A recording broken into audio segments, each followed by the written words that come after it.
Our world really needs a morale boost. Plus, I need something to lift my own spirits. Maybe you do too. And it's June Pride. I'm Thomas Roberts. This is Gay Good News. That for an open. Pretty good, right?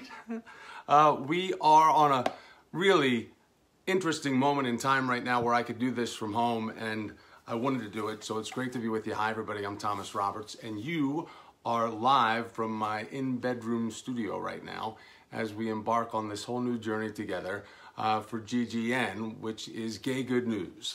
So welcome aboard, as I see a lot of people signing on for the first time and for our very first show. It's really an exciting time because we are doing something we've never done before, which is kind of produce and report on content exclusively about the gay community for June Pride. Because as you know, there's a lot of things going on in the world right now that have kind of excluded June Pride celebrations, which is pretty sad, but it doesn't have to be. So we can take this platform and we can run with it, and we can celebrate things like anniversaries or marriage proposals or anything that you think needs to be celebrated this month that's being missed.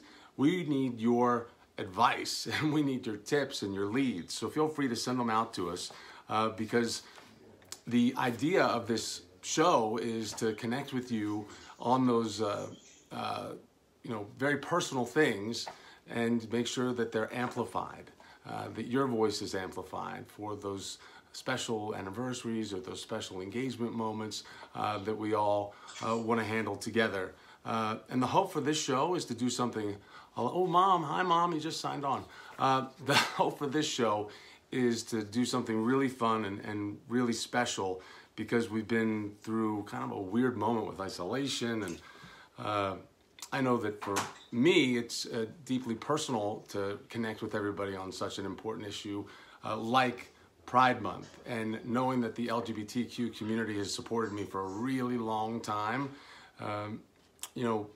I was isolating myself well before isolation and kind of pulled back from the world. So maybe you feel that way too, or maybe not. But I know for me, upon self-reflection, this was a really good time. And this is really something that I needed more than you know. Now listen to this. So if you go, hey Google, tell me what's going on in Atlanta for Pride. Sorry, I can't find news on Pride. How's that even possible? You can't find news on Pride. That is what we're here to fix. We are going to make sure that you have the best news about Pride, about different events that are going on. Atlanta celebrates its Pride in October. So there is a big gap of time between now and then to fill you in on if Pride is really going to happen. I've already reached out to the mayor's office and the executive director for the Pride organization, Atlanta Pride, to see what they can tell us as things remain fluid. Last night I was out on the streets just trying to get a sense of what it's like here in Atlanta, because we've had curfews, and the curfews ended 2 nights ago. People were out last night. It was a pretty active scene. I posted that as a live report last night that you can find on this page and see for yourself. But the streets were pretty packed, and not all the bars are open. The other thing that we're going to find out of interest on this show, I think you can see the shelf behind me. This is kind of a collection of things that I feel are really important in my life.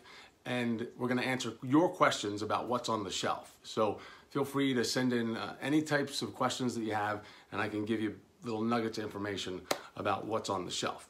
Okay, so the other big thing is the guest segment. God, I'm excited about this. Do you know how hard this was?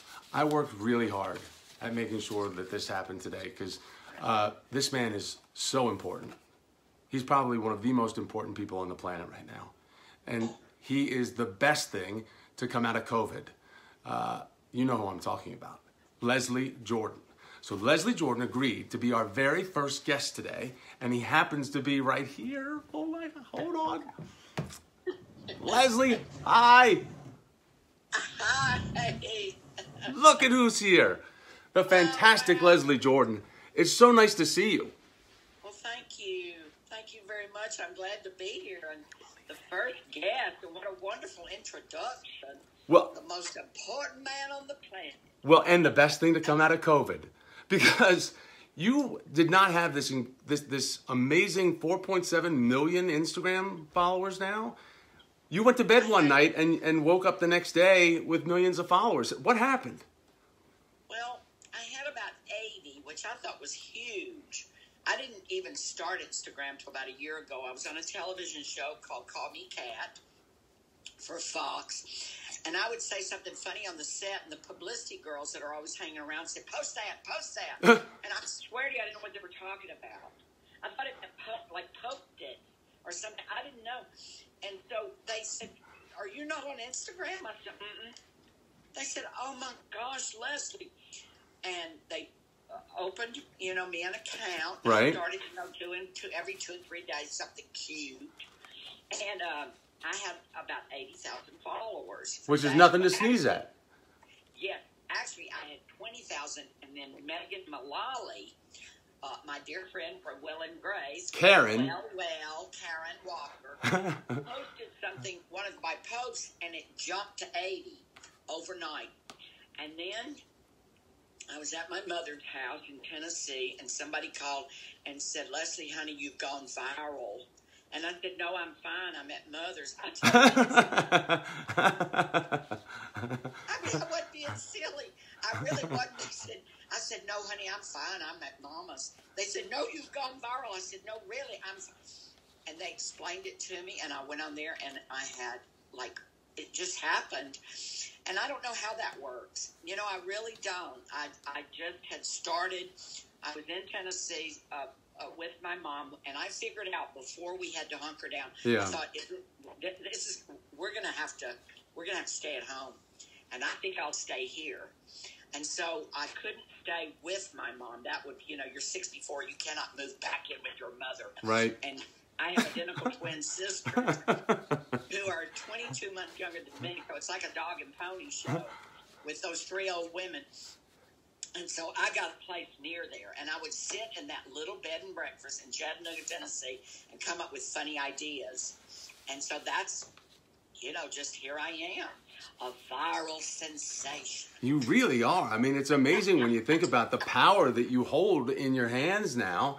And, like just today, as I was looking through, I mean, you're talking about deeply personal things, but also very funny things. And I mean, you're just, it's just raw you.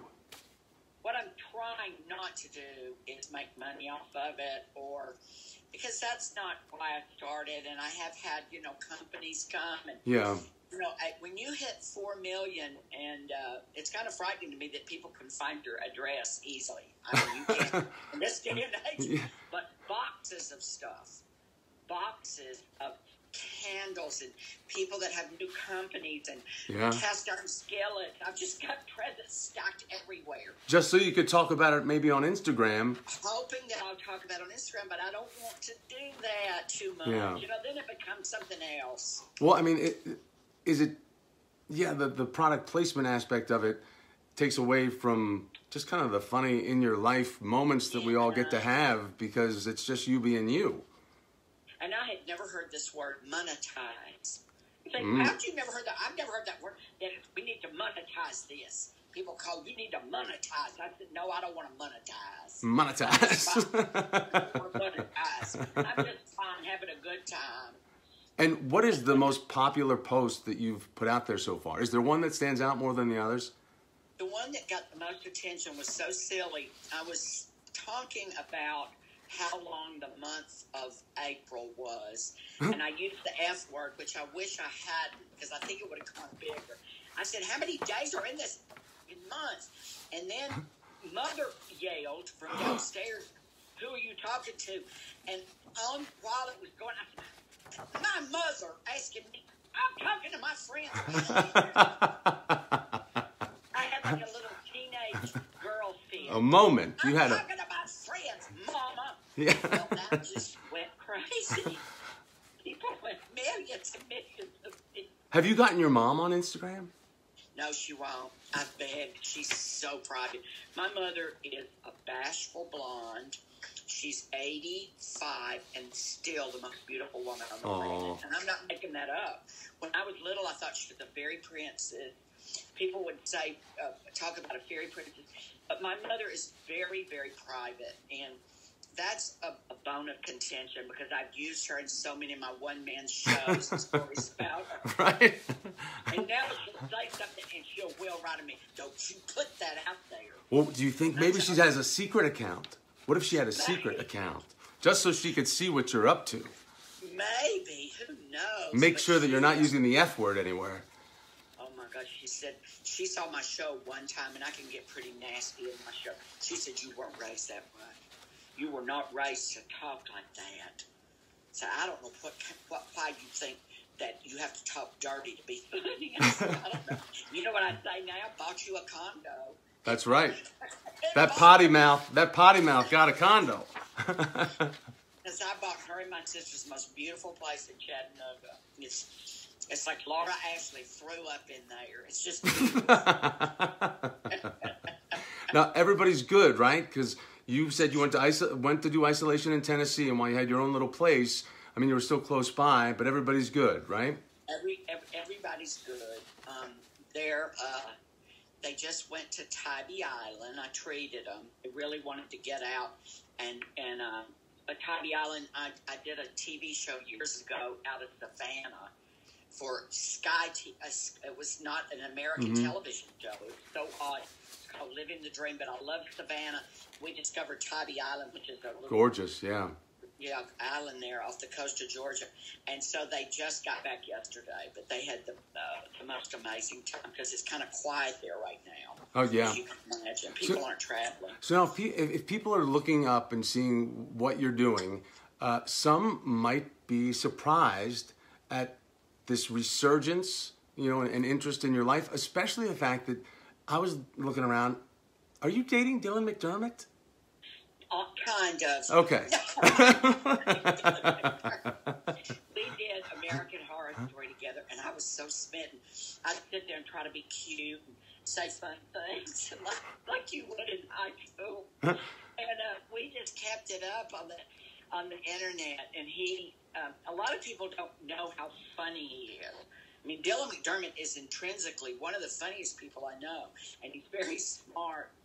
And we go back and forth, but no, I'm not dating Dylan. I could say that, probably get away with it. He'd go along with it. But that's the kind of friendship that you all have. I mean, it's not just an on-screen chemistry. You got a real life friendship. Yeah, we do. But is Ryan Murphy developing something based on this? It's supposed to be. It's hard because I'm not available right now. I've got this. I signed a big deal with Fox, and I'm doing a wonderful. I'm so proud of it. We haven't got to shoot one frame. It's called Call Me Cat. Okay. It's a brand new series that will start as soon as this is all up. They're shooting for mid-season now, but it's Maya Bialik and Swoosie Kurt are a mother-daughter duo, and it takes place in Louisville, Kentucky. And Swoosie's fancy, with a hat. Oh, yeah. They have money, and she's a little ashamed of her daughter, 38 years old, not married. She tells her, that's the title. That's Cat. Yeah, because she tells her mother, Mother, everybody calls me Cat. Why don't you call me Cat? She goes, Catherine, I don't know Cat. I don't know who Cat is. Catherine. It's really cute, and they buy. So Maya Bialik's character buys a cat cafe, and I wrangle the pussy. Oh, you do? How does that feel? I'm the cat. So that's a big role. It is. Yeah. It's a really big role, and it's Paul, and then Cheyenne Jackson is on the show with us. He plays the love interest, and a wonderful little Disney darling named Kyla Pratt. So it's an amazing script, and Fox is so high on it, and they bought 13 episodes right off the bat, so it's not just a pilot, But anyway, back to the Ryan Murphy thing. Because I'm under contract to Fox, I don't know, but that doesn't seem to bother Ryan. You know what I mean? Yeah. He's got the money to buy you out of that or do whatever he wants. Whatever. Yeah, whatever he wants. But what happens with shooting? When's your schedule going to start for this show? We haven't heard a word. No. We heard August, and then everybody went radio silent because they closed. It's a Warner Brothers show. Mm-hmm. And we're shooting at Warner Brothers. They'd already told us the stage and everything, the stage we were going to work on. And I thought, oh, that's so wonderful because it's fairly near. I mean, I can shoot right over by the Hollywood Bowl, and I'm at work. Yeah. And so I was excited. And I also started riding by the Equestrian Center, which is next door to Warner Brothers. Okay. So I've started taking saddle seat equitation classes. Wow, so you've got one-stop shopping going on when you get over there, yes, huh? I'll just move right over there and act and ride, and that's that. And Instagram, of course. Don't forget about Instagram. Yeah. And I'll do the Instagram. I was thinking what might be cutest when we start the series. I don't know that anyone's done this. I'd have to clear it with Fox. But show everybody with little Instagram posts from the very first day. Okay, this is the table read. You know, the next day. Okay, Yeah. in our first day of rehearsal. I think that would be so cute, and I think a lot of people would really enjoy being a part of something. Everybody loves the behind the scenes stuff. Everybody loves how seeing how the magic is made. And you would be one of the best avenues probably to do it because I would imagine you have the most followers of anybody that's been cast. I have access to all that. You know, I have to be there because I'm in the show. Is it surprising to you when you get a chance to look at some of the comments and figure out maybe the broad coalition of people? I mean, you could run for office basically and get elected. You have such a broad coalition. And all over the place. And you know what? I quit reading because I get about 5,000-6,000 comments. And I read, there'll be 50 million beautiful comments. Right. And somebody will get hateful. Yeah. This girl said the other day, your face looks pinched a lot of times, like you're trying to do number 2. I thought, bitch, why would you say that? All day long I'd look in the mirror and go, do I look pinched? What's pinched mean? Well, you know, one comment. Out of all of those, and that's what you'll concentrate on. And you'll have every other comment will be nice, but all it takes is that one nasty comment. And where do those people come from that get the nerve to put that out into the universe? And what's the point? Yeah. What is the point just to be hateful like that? Well, and it ruins kind of the whole experience. Haters gonna hate. That's what everybody tells me. Haters gonna hate. They are. Now, what are you, the month of June for Pride, I just want to ask you, are you disappointed that everything's canceled, or do you kind of like the idea that things went virtual? Well, it's a different slant. You know, I've been around, my goodness gracious, how many Pride? 30 Prides I've done in L.A. alone. It's something different. I got offers to please do Pride videos. I'm telling you, it topped 50 cities all over, you know, the country. Said, can Mr. Jordan? So what I did, I came up with this idea that I would do one very generic, wonderful Pride message, and we sent it out to all of those different ones. Because I didn't want to sit there and go, Minneapolis, happy Kansas City, happy. I thought, I'll be there all day long. I'm going to do one really, really sweet message and put it out there, and then they can put it up in however they want. So I did my part. You've done your part, and you keep doing your part, because there is the book deal potentially coming, a new book deal, right? I mean, not that you haven't been published before.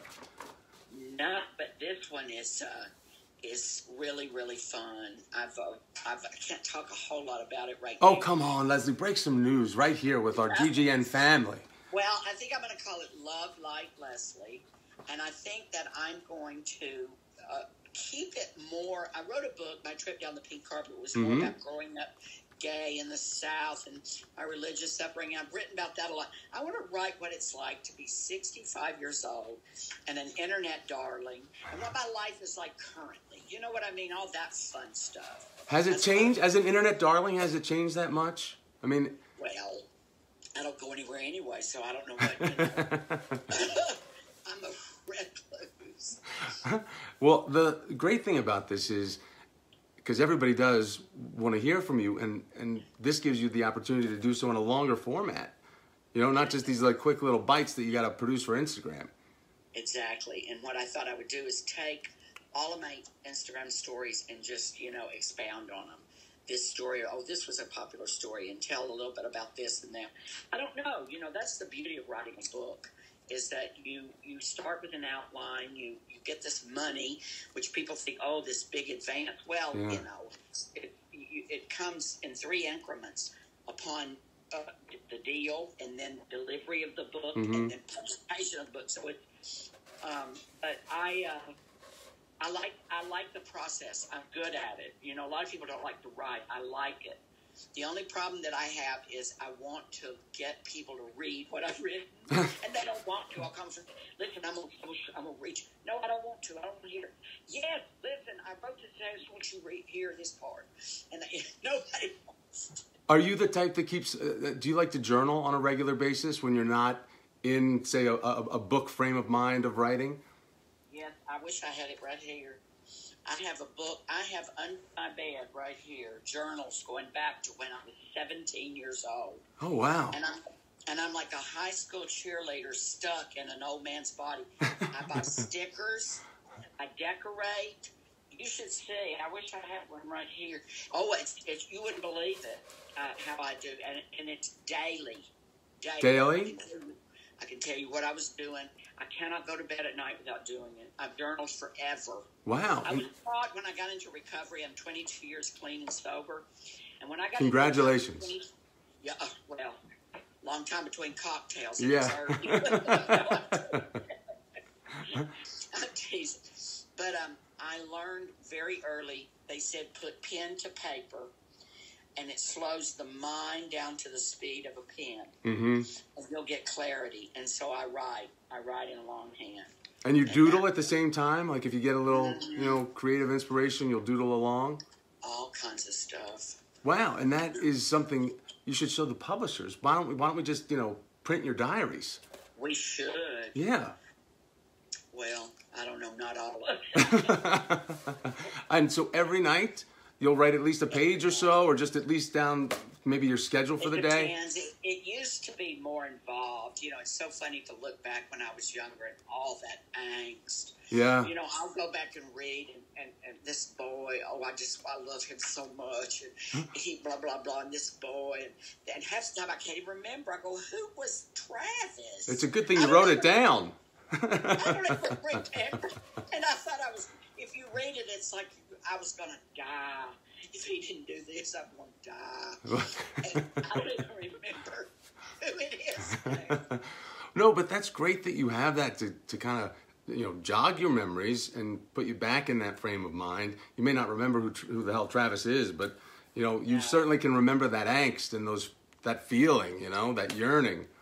And I loved, I got to, Anderson Cooper interviewed me recently, and I was telling him that his mother, Gloria Vanderbilt, years ago, she just slept with everybody.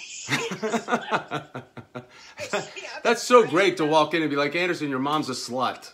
That's just a great way to start an interview. She wrote this book about all of her loves over the years, everybody from Brando to this one.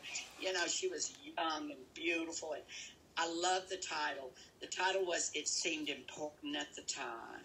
Well. And it means, you go back and read those journals. Well, it seemed important at the time. And it always does, doesn't it? It always does. Always. So I'm really curious, though, to see where this is going to go for you. I mean, with the show especially, but just the Instagram following alone. I'm just so happy for you, and I think it's so nice. It's so nice for all of us, that follow, to get those moments from you. And so I hope you keep giving them to us, day in and day out. Thank you, and thank you for having me on your show. Oh my gosh, are you kidding? I was so excited being able to. I wish you the very best. Thank you. Maybe when I'm like big as Lady Gaga, I'll come back. Oh, I'd love you to come back, and we don't need to wait for you to be that big. You're already that big. You've done it, Leslie. You've done it all. All right, thank you, sir. Thank you. I really appreciate your time today, and I wish you the best of luck. Okay. Okay. Bye-bye. All right. Bye, Leslie. Thank you. That's amazing. Leslie Jordan was right here and is still there because I don't know how to disconnect either, Leslie.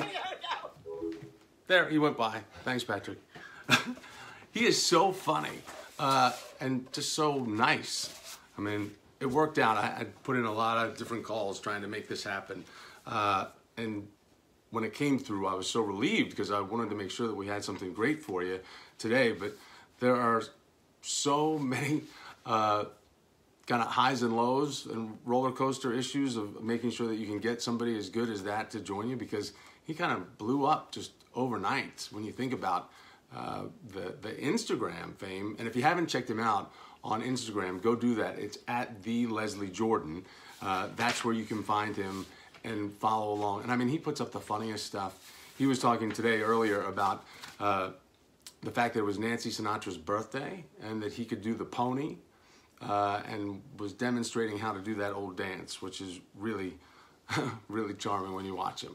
You know, one of the other things that we want to do around here is make sure that we get your content on the air. And the best way to do that is to send us direct messages through the actual Facebook page. And we're going to be checking our mail to get the best tips and maybe the best leads that we can get, so that we can do some of our own sourcing and bring you that information. Like I said earlier, I reached out to the mayor's office here in Atlanta and also to the executive director of Pride, Pride Atlanta, to see what they know for a fact about October, because that's when Pride is here in Atlanta. But we're going to reach out to other areas of Georgia too to see what's going on in Savannah and Macon, branch out, you know, to get to different spots as well, because June is such an important month.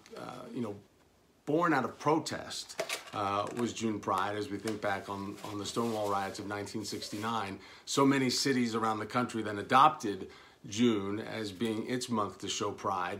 And for Atlanta, this is the actual 50th anniversary of when those Pride celebrations started. So I know that they had a big effort in the works that they were going to be putting on for this year in October.